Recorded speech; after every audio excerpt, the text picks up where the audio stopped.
Oh, why is my face so big? I can't shrink it. It's too big. It's too big. Anyway, what is balance of performance and why is that a terrible idea to introduce into Formula One? I'll explain.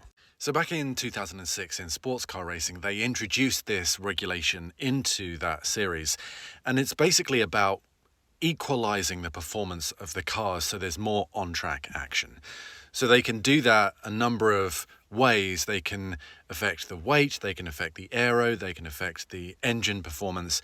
So if they see one car is really like head and shoulders above the other, they can artificially go in there and sort of hamper that car's performance so that it brings it back down to the pack and, basically means they're closer on track so they can fight more. So why is that not a good idea in Formula One, especially this season when you see the McLarens just running away with it? And for example, in 2023, when Red Bull were just head and shoulders above everyone else. Well, this is a sport that is all about innovation, and the constructor's title is arguably as exciting as the driver's title.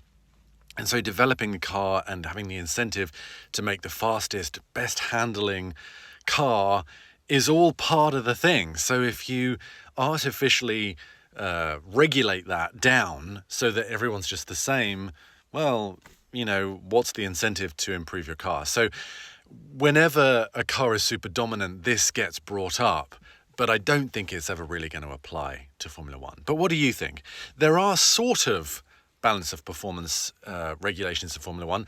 The higher you finish up in the table, the less time you get in the wind tunnel for the following year. So that's sort of, putting a thumb on the scale a little bit in terms of development, but otherwise it's not really a thing in Formula One. Oh, the other thing is driver weight. There's a minimum weight of the driver in the car. So if the driver is super, super tiny, they actually have to ballast up the car to get to that minimum weight. So there are some sort of things like that, but really not anything like in WEC and, sports cars and the other series that do it.